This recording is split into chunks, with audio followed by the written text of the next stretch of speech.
This show is about inspiration, and I think a lot of people are looking for inspiration because they feel hopeless. They feel like whatever it was that was expected of them, they're not hitting it.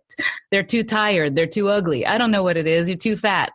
It's not true. It's all stories and it's all perception, because all we are is just in a vehicle full of light and life. And we'll have, maybe 100 years, and then we move on to the next light in life. So it's not anything that's, it's just an experience and a journey that we get to go on together. And it's altogether good whether you're learning lessons or you're experiencing victories, because there is no failures. Hello, everyone, and welcome to the Being Inspired radio show. My name is Amanda Johnson, your host, and I am back with another wonderful guest, a guest who you don't get to see her, but I do. She is all beautiful, red lips, dark hair, royal blue top. I'm going to paint the picture for you. You can close your eyes unless you're driving and see this woman in front of you, but you're going to get to know this woman as I get to know her today on the show. Melissa and I have come together through another wonderful group online that are other visionaries and people who are wanting to spread positivity and light and love in the world. And what I love most is that I get to connect with women like Melissa and with other like-minded or like-hearted souls on this path who have a message, who are on a mission. And let's just be honest, that can come in every size, shape, and form. That's what I love most. And so today we're going to talk a little bit about what that is for Melissa, how she is sharing her gifts in the world, what it is that she is here to say, the light and the gifts that she is here to share with others. So I know you are going to get something out of this conversation, so stay tuned. Let me first introduce you to our guest before we have her say her hello. Melissa Schaffner, yes, like William Shatner with an F. Melissa Schaffner is a friendly, dynamic mom of a toddler that enjoys bringing heart-centered, fictional, and children's stories to life. Focused on audiobooks, YouTube explainer videos, commercials, and e-learning projects as her primary craft, Melissa has also volunteered her voice for numerous educational materials at the Learning Ally in New York City, recording audiobooks for blind and dyslexic students, and studied the craft under experts in the industry, and comes highly recommended by award-winning members of the Society of Voice Arts and Sciences Academy, based out of Los Angeles. She has lived all over the country and traveled by herself all over the Western Hemisphere, from dog sledding in Nome, Alaska, to trekking the pyramids of Mexico, to touring the Kremlin at Christmas time. She became a mother late in life, after 40, and has utilized this new experience as a mother to inform maternal, caregiving, and didactic scripts. Noted for her warm, engaging maternal voice and Midwestern accent, which I love, Melissa is a positive, upbeat voiceover professional and can range from serious to seriously silly and over the top. Maybe we'll get to see a little bit of that today. So Melissa, welcome to the show. Hi, how are you, Amanda? I'm sitting here like evaluating my voice so that the first thing that I say isn't like, You're talking so wonderfully about my voice and my appearance, and I really appreciate that. And I'm like, do I live up? Do I live up to it? The stakes are high. I really set that bar high. My heart is beating really fast, and I'm really excited. So I think this is going to be a great episode. And I'm just excited to talk to you and get to know your listeners even better. Same. I know. I love it. After I feel like even a mouthful getting through that beautiful bio, and I'm just like on the edge of my seat waiting to pass the mic over. So no, this is beautiful. And again, for those who can't see her as I can, she has this gorgeous recording studio that she has created. And so again, we're dealing with the real deal here. And she's a mom. She's a normal gal like the rest of us. We can just all breathe into that. Yeah. All right. So today we are going to be exploring what it is that Melissa stands for, or why she believes she is here on this earth to, what it is to share and to inspire others. I personally believe we all are here with a message a mission, if you want to even take it that far. And again, that can be as something as small as, how we talk to those we work with, or how we engage with those that we cross paths with every single day, to something as extraordinary, extravagant. I don't know if words are appropriate, but as taking the stage and having millions of followers. So I don't believe that we need to have 12,000 Facebook followers or Instagram followers to be on a mission and to have a message to share. We all have that. So when I ask every one of my guests, what is it that you stand for? Why are you here? I love that every one of my guests has some unique flair or flavor to what it is that they're here to offer. And let's be honest, most of them all point back to the same thing, which is inspiring other people, empowering other people, motivating people. And that's what we are here to do. So Melissa, she offered me her response, which is around empowering women and children to use their voice. Which of course I love how that plays so beautifully in, no coincidence, no mistake, you in the world in terms of your career.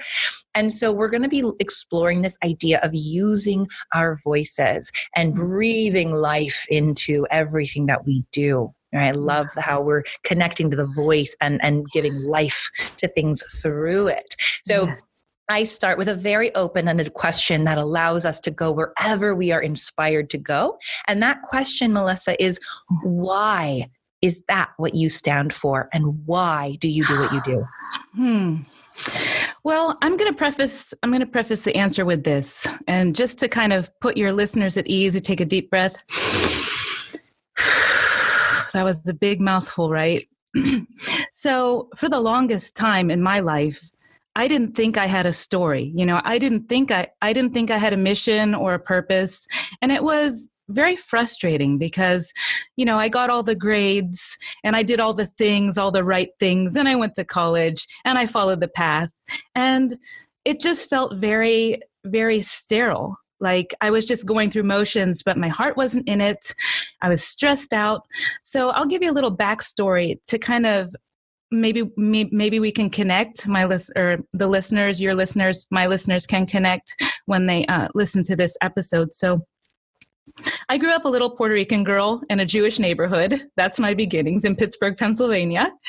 So, growing up, I didn't think there was anything different about me. I'm the same as all the other kids on the block, except that I eat, rice and beans and stuff, food that's different than the other kids. But the meat and potatoes, right? Yeah.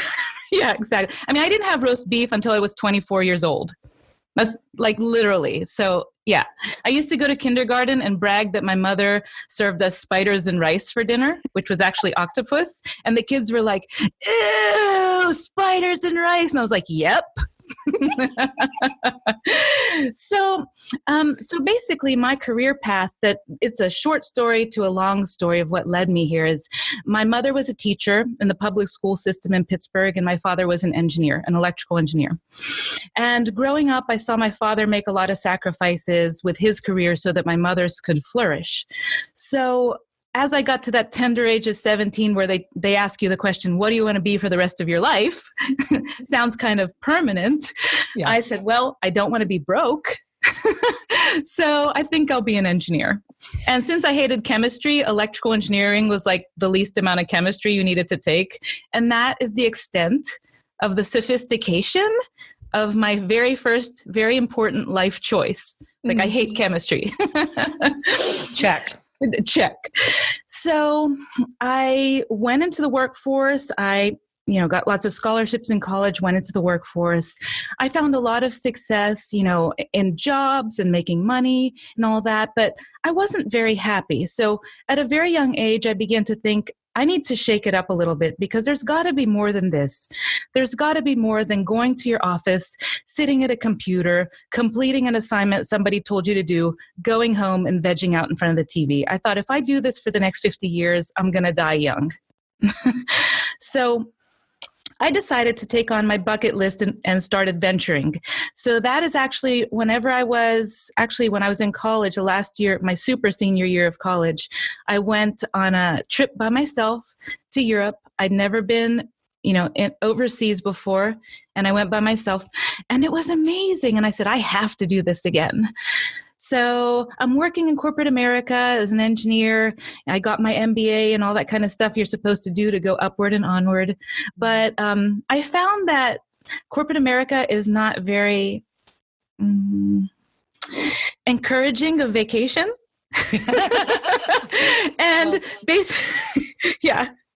basically, I live to vacation. Like, I live to have a fun life that I enjoy.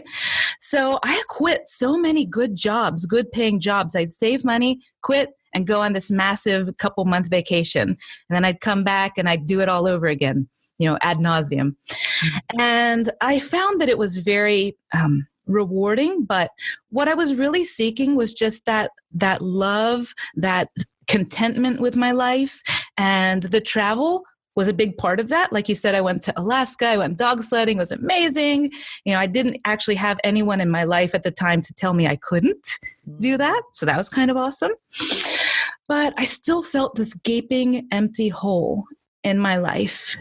And I realized it was because I felt very disempowered to actually do what I wanted to do with my life, which was to use my voice and to empower other people on a large scale. But I didn't know how to do that. And we didn't have the tools even 10, 15 years ago to do that. Now we have the internet, we have webcams, everything's super affordable.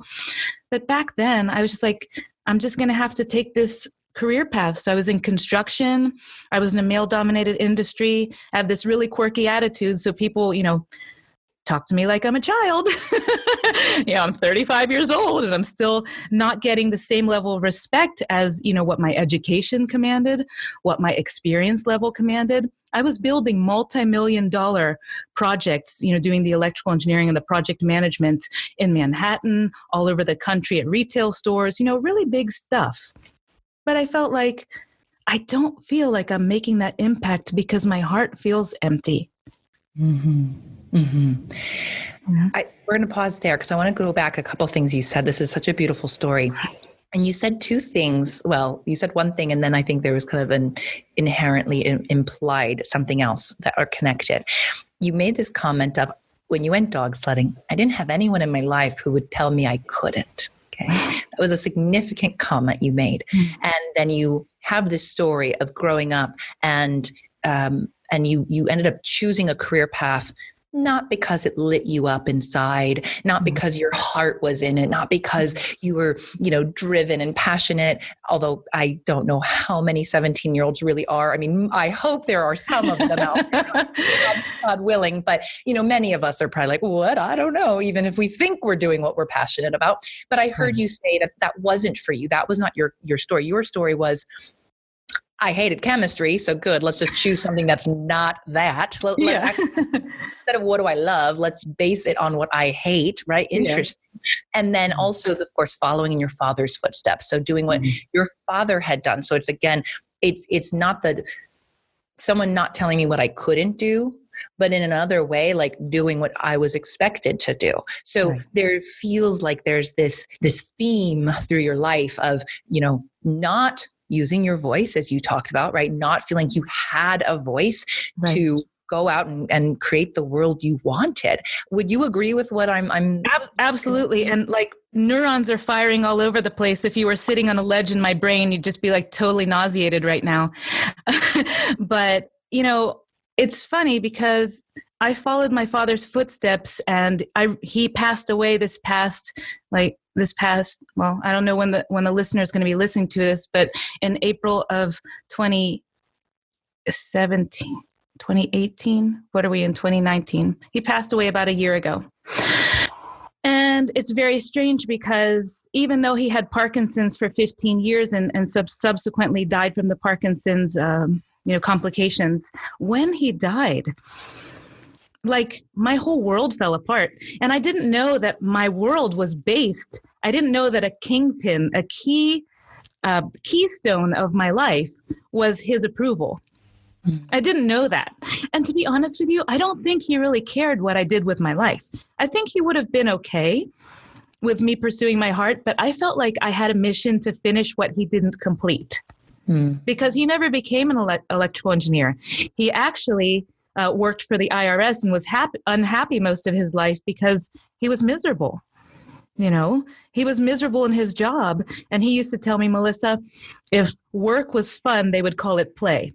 So work is not supposed to be fun. And I think I carried that for the longest time. Like, well, if I have fun doing what I love to do, how am I going to make money? Because you can't make money doing something that's fun for you. So, I'm like Shrek peeling back all the layers of the onion, right? Ogres have layers like onions, and He says that. Yeah. So like I'm pulling back all these layers and I'm finally realizing just how key. I just admired him and I fought with him and I was him. And so now, being freed on this earthly plane from that, I'm realizing, why am I excelling at the things that I don't care about?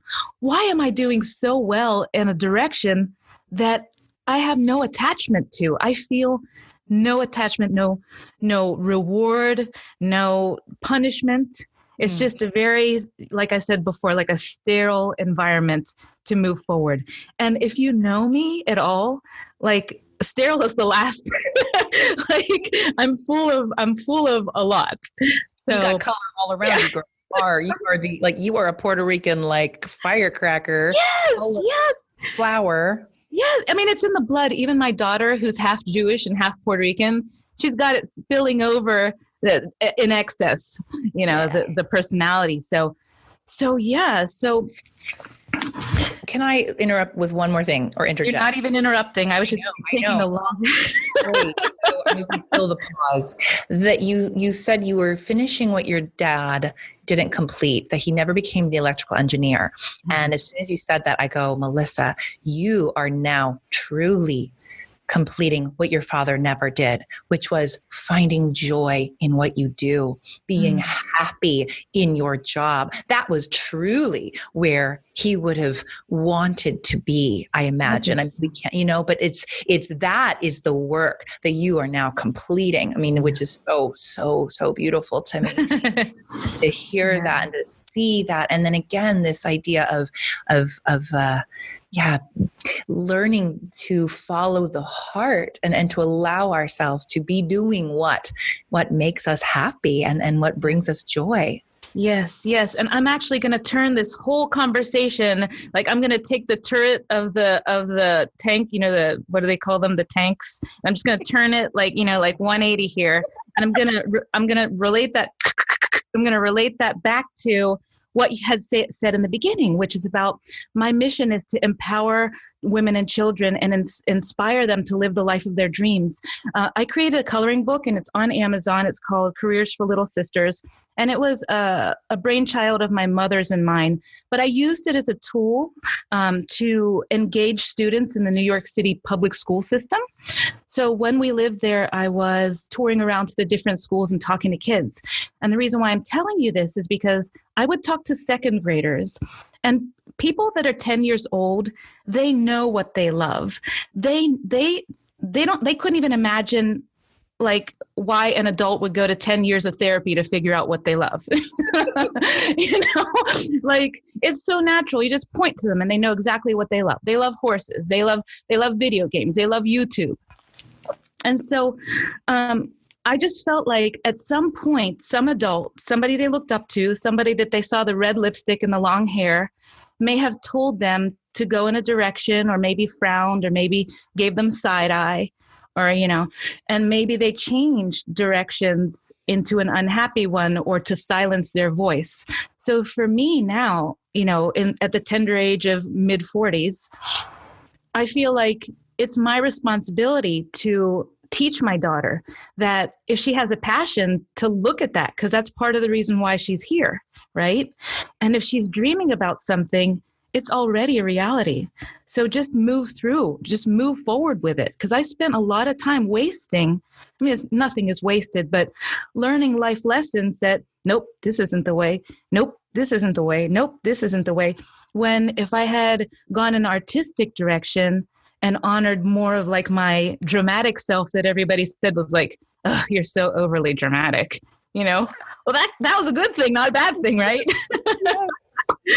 So my body is so full of chills as you said that we knew at a young age what we loved. You're right. We were not disconnected from it. We had not yet been imprinted by others that we shouldn't be that way, or that might be too much, or that would never make enough money. So you better find a real passion or a real job. And then this is reminding me of what you said at the very beginning as well, about we all have a story, and you didn't think you had one, or your life was so, what was the word you used? Now I can't even. Sterile. It was just sterile. I remember I was sitting at the top of the Space Needle in Seattle right before I moved back east, and I was talking to a friend of mine, and I don't know why I was obsessed at the time with having a story. And we're sitting there, and I said, Greg, I don't have a story. I don't have a story. Like, my life doesn't mean anything. I don't have a story. And he was like, well, if you say you don't have a story, then you don't have a story. And that's the whole story right there. But it was very simple. It's like I kept telling myself I didn't have a story, but I was born, I lived, I had some experiences, I made some decisions, and that's my story, and that's your story. And that's, listeners, that's your story. Your story is just who you are and what you went through. And that's good enough. That's good enough. It is good enough. And if we love horses, we love horses. And if we love YouTube, we love YouTube. And if we love to be overly dramatic, it's what makes us who we are. So tell us more about, how did you find your way into using your voice to breathe life into what you're doing? I mean, what was that transition out of this very sterile corporate world to where you are today? Okay. Yes. I like this question. Okay. So, when I was in engineering, I like to take a lot of extracurricular classes. So I like to take classes on the weekend of things I liked, like art and different things, just to shake my brain up a little bit from the monotony. And one day I got this, harebrained idea. I want to be the voice in a Pixar movie, because that's all I watch is cartoons. I became a mother at 41 years old, and I've been watching cartoons since I was conceived. I've never stopped watching cartoons. So the addition of my daughter changed my watching habits zero. I still watch the same things all day long that I watched when I was single and 35 and sitting on the couch. So I was working in engineering. I took a couple of voiceover classes in Seattle to see if I liked it, which if somebody's listening and says that sounds really intriguing, I would encourage you, the first thing to do is just to take a class, because you may love it and you may not. Voice acting is acting. It's a skill that you practice, and some people pick it up and some people think, this really isn't for me. So I took a couple classes and then I dropped it. And then I didn't pay attention to it for another 15 years, which you're like, how old is this chick? Like 96? And then I met my husband in Austin, Texas. We moved to New York City together, and the bug bit me again. Like, here I am in New York City, capital of voiceovers, acting, Broadway, so he bought me a bunch of equipment and set up my home studio. And then I dropped it again. Because I was like, that's not a real thing. You can't do that. That doesn't pay the bills. That doesn't pay the bills. So, that sounds like play. Yeah, that sounds like playing. So I made a demo tape. Now they're MP3s or whatever, but I made a demo tape with a friend of mine who was an actress and a voiceover artist, and she produced it for me. And then I had it, and I was so excited. It's shiny. It's in a shiny box, and it's all wrapped up, and it's my demo. And I don't know what to do with it, so I put it over here for another 5 years. I was like, this is awesome. I'm moving forward. That's enough. I took one step. That's good. So then last year I lost my father and my whole world went careening out of control. I think I made $3 all year. So January 1st, I said, Okay, look, I want to know who paid you $3. okay, it was a little more than $3, but like it was not, I made nothing last year. And I was like, what am I doing? So then I thought, okay, so I've had this vision board for a long time. I've manifested a lot of things on it, but I noticed on my vision board that the voiceover goal is still there, and it's been there for, I don't know if you all are doing math, but like for 20 years, right? So I was like, okay, if it's for real, and I've kept it on there for so long, and I made $3 last year, why don't I just make $3 doing voiceovers? you know? And so when I connected, one with two, I got like, I don't know, infinity. I didn't get three because immediately things start aligning. I start making friends in that industry on LinkedIn, which is a really great place if you're looking for voiceover connections, LinkedIn. I got an audiobook offer from someone on ACX Audible. So that was my maiden voyage of audiobooks, which, if you're interested in audiobooks, which is a service that I offer, it is a long haul, and it's a very, sustained kind of energy. So it's definitely not for the faint of heart. And yeah, so that's kind of how I got into it. And then I've always just been like, I want to see people using their voice because I see so many people that are squished. I see so many people that, one or two people hates on them and they shut up and they never talk again. And, it's not fair. Why should people who have a more negative voice be louder than the people with a positive voice? Why should people who want to destroy have a louder voice than people who want to build? There's no reason for that except our own courageousness. And the question I was thinking as you said those is why, this is very top of mind for me for a reason, but why should those who have the financial resources be able to share their message and those who can't? And I'm thinking, we create our own limitations. Yes, there are some very real world material things we are faced with, and we create our reality. We create our world. And I'm hearing you tell this incredibly empowering, inspiring story. And I really want to highlight for our listeners and for myself right now, you were at a point where sometimes, the crumbling needs to occur. Sometimes that is what will then open us up to what's next. It doesn't have to. I don't believe that, but it sometimes is what it takes, and it sometimes happens that way. And yet what I heard you do in that moment, you said, wow, I can make $3 doing nothing with my life, right? Or make $3 doing what I really love. And then here's the kicker. As soon as you said yes to what your heart has been clamoring for 20 years, everything lined up. And I'm not going to suggest that you're, a millionaire now because of your voiceover acting. I don't know, maybe you are. It doesn't matter. I'm in the process of. You made your $3 plus that year. You know what I mean? Like, yes. Things started to align. You were supported. And I just had a conversation with someone today, super passionate about telling her story. And so I work in the world of books, right? So that's another way we can tell our story. There's lots of ways we can do it. But, and I could feel being held back and limited on, and that goes back to worthiness and all these things. But anyway, point being, I made a comment to her that I said, when you say yes to what your heart is yearning for, the universe, God lines everything up for you. And it's often the scariest thing to say yes and to trust that will happen. Do you have anything to add? I do actually. We could riff off each other probably like the waves in the ocean for forever. But I want to talk relationships because I think a lot of people looking for inspiration are very stumped by finding relationships. And so I want to share my relationship story with you. Please.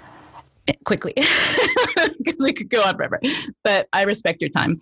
So, I'm 35 years old at this point. I've traveled all around the world by myself, not necessarily by choice, but because I never found anybody that I really jived with enough. And I trusted that, that I want to spend that much time around. I dated a string of people that didn't work out. Nice people, didn't work out. I was in a toxic relation. nice enough maybe person, but didn't work out. And, I'm 35. The doctors are telling me, if you want to have a kid, you should just go find any kind of sperm and just, turkey base that baby, and I'm just like, this is terrible. This is all terrible advice, terrible mindset. So I began doing some manifesting work for relationship. And some of the really cool tools that I was given at the time, is if you look at your life, if you're taking up all the space in your life, there's no space for anybody else, right? So I started sleeping on half the bed. I cleared out half my closet that was full of, outdated clothes anyway. I bought, some nice underwear. So, if somebody happened to see it, it wouldn't be granny panties. I just did all those things were really for me, to make space for me, because I was pushing everyone out. And I was closing myself off because I was afraid of being hurt. Pretty much like the career I chose. I closed my heart off because I was afraid of getting hurt. And, that was the beginning of the opening. And the husband that I now am married to, I didn't see any of that in him when I met him. All I knew is that he was the nicest person that I ever met, and I should give him a chance, because all the people I was choosing was like, just not very nice. They met all the qualifications, just like my engineering career. But my heart was just like, nah. Or, or I'm pulling too hard and they're pushing away. It was never equal. And when I met my husband, he was just so good to me. And one of the things that he said to me that really clenched the deal is that he said to me, I see you. Mm. That's what he said to me. And I was like, that's weird. Oh. But when he said, I see you, I knew what that meant. That broke open, it broke open the universe and all the stars. I could see everything. And, we got married, and it's a long story, but, at that point I was 40 years old. My father is dying of Parkinson's, and I wanted my father to know a granddaughter from me because I'm the oldest of 3 daughters. And so that journey of getting pregnant at 41 and everything, I actually was able to have a healthy pregnancy, deliver a totally healthy child, no pain medications, nothing like that. I could have been 20 or 30 years old. It didn't matter. The point is that my mind was in the right place. Therefore, my body followed suit. And the child that came was a totally happy, healthy person. And I think it really all began in my mind and how I was looking at the whole thing, and not poisoning it with other people's opinions of how it should go, Yes. So, yeah. So there's a lot in there, but I feel like if people are poisoning you, maybe they think that, well, maybe she doesn't like whatever sex she's supposed to like, or, because she's still single, or, or maybe there's something wrong with her, or there's nothing wrong with you. And when something is for you, it will be yours, no matter what time or season of your life it is. And that's why I'm still holding out for Pixar. Good. You're in the process of being a multi-million-dollar, voiceover actor, and I imagine Pixar is part of that. So, what I love about that, and you're right, we could ad nauseum, as you said earlier, off with one another. But I would love to just tie this back a bit, where you said about your daughter specifically, but the mindset and being in a space of listening to your own inner voice, as opposed to the voices of others. And so, nice connection back to this, using our voice externally and internally. What are we telling ourselves? What are we speaking to ourselves? And which voice are we choosing to listen to? Are we listening to the voice of others that we have implanted into our internal world? Or are we really creating that space to that inner truth, that inner knowing that wants to be expressed through us? Absolutely. Absolutely. So, this show is about inspiration. And I think a lot of people are looking for inspiration because they feel hopeless. They feel like whatever it was that was expected of them, they're not hitting it. They're too tired. They're too ugly. I don't know what it is. You're too fat. It's not true. It's all stories, and it's all perception, because all we are is just in a vehicle full of light and life, and we'll have, maybe 100 years, and then we move on to the next light in life. So it's not anything that's, it's just an experience and a journey that we get to go on together. And it's altogether good, whether you're learning lessons or you're experiencing victories, because there is no failures. Mm. Whoa, I want to drop the mic right now. Yeah, I'm about to cry, so. Good moment to bring it back. No, Melissa, that I'm about to cry. I imagine those listening. That was incredible. And that is why this show is here. That is why we do what we do. So to continue on the theme of inspiration, let those very impactful words sink in for a moment with those listeners. And then we're going to pivot, and I'm going to ask you 3 closing questions. All right. To know what inspires you, because you're right. This is all about inspiration. And then I'm going to ask our listeners to that little 15-second rewind button on your device right now on the podcast player. I want you to hit that a few times. I want you to go back, and I want you to listen to what Melissa said 3 more times today. Okay. So first question. Who is a source of inspiration for you and why?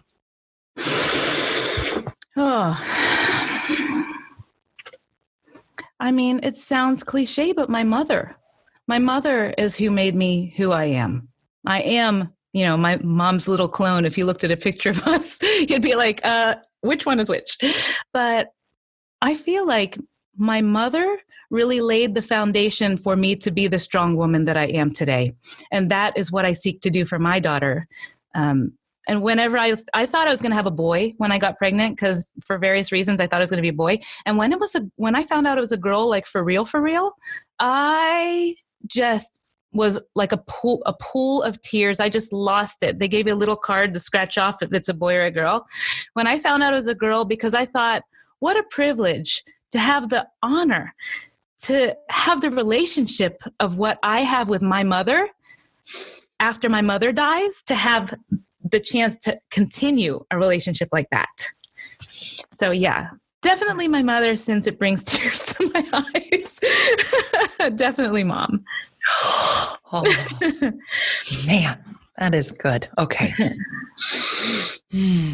I feel like I need to say how much I love my mother right now. That is if your mother is not, if it's Beyonce, that is still or Oprah's highly respectable, 100% respectable. And actually those two are top on my list. Now there's no hierarchy here, but what a beautiful acknowledgement. And yes, just right before Mother's Day. Woo, plug. That's right, Mother's Day. All right, up to all the mothers out there. How about second question? What place or activity most inspires you right now? Watching Disney movies with my kid, because Disney movies, what I love about what they're doing is they're bringing more stories, like Frozen. The true love's kiss is actually, or act of true love is actually 2 sisters. And I love that more and more media moguls, they're finding these opportunities in the scripts to make it less about,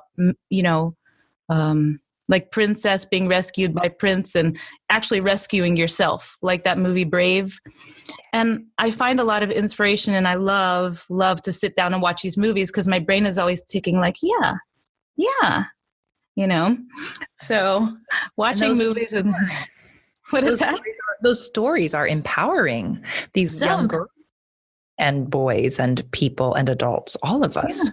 Well, yeah, except that my husband and I noticed that why does somebody's mom always have to die? So that's harsh, but yeah, but I'm down with the rescuing yourself part. I'm down with that.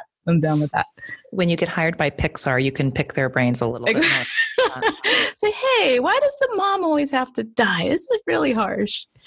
And again, we're talking about mothers, moms out there. We love you all. Okay. Mm-hmm. Third question.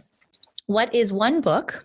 Some people give me 2. I'm not holding you to one, but what is the one book that has inspired you on your journey?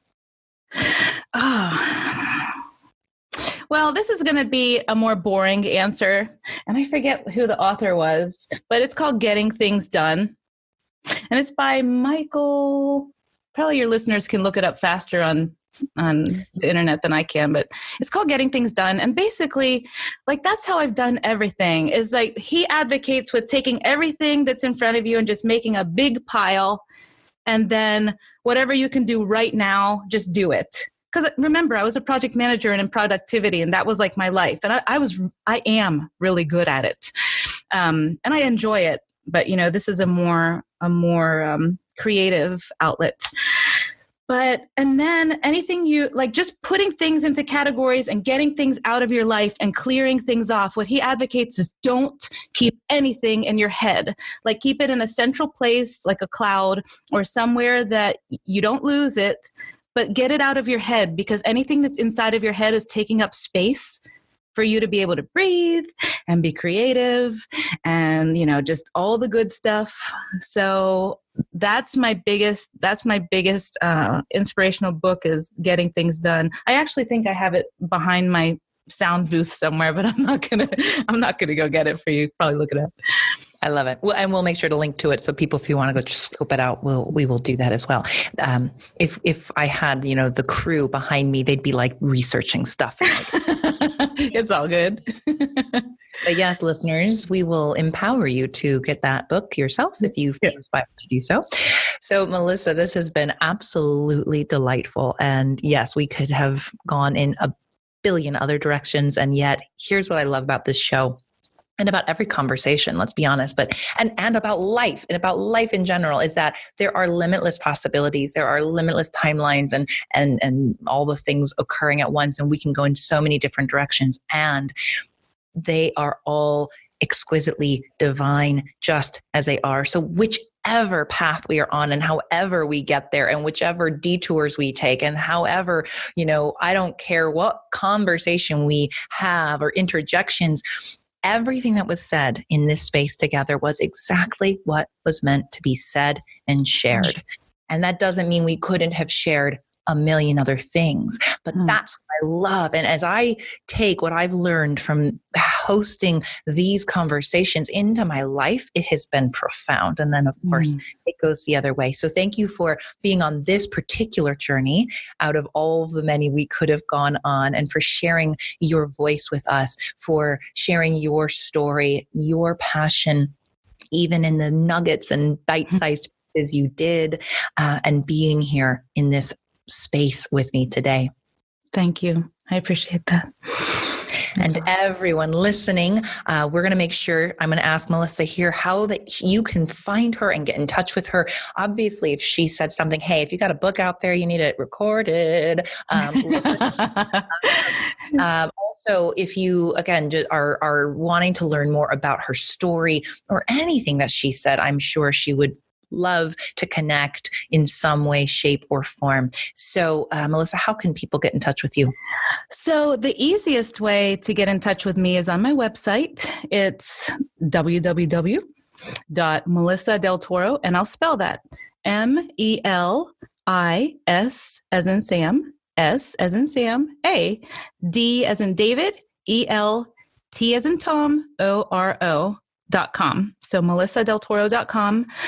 Also, I realized that I sort of plugged someone else's book when I actually have a book that I have on Amazon. So if you are looking to empower young girls in their careers, I created a coloring book, and it's on Amazon, and it's called Careers for Little Sisters.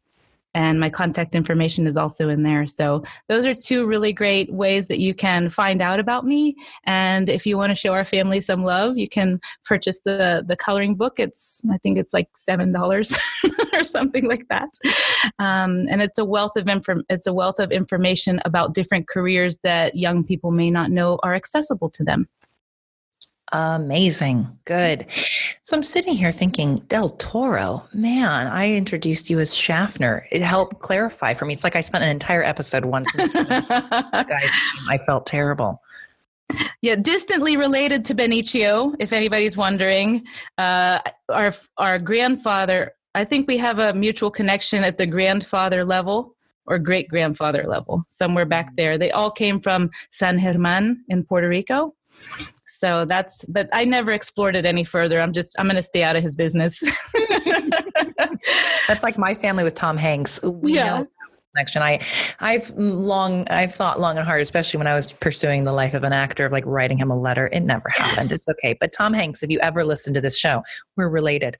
Anyhow, Melissa, this has been delightful, wonderful. Again, listeners, thank you for being with us today and allowing us, to inspire you to go out and use your voice to share your story in whatever way that comes to you or needs to be expressed. And be sure to subscribe if you have not yet already. I am having phenomenal guests on this show, and I owe it to all these incredible beings of light surrounding me. So be sure to subscribe so you are notified of the next one, and then share this episode, rate, review it, do whatever you can to do your small part to, I'm going to undo that. You're not doing a small part. You're doing a very significant part in sharing and spreading light and love in the world. And if that's one way we can do it, then let's do our part. Thank you for tuning in again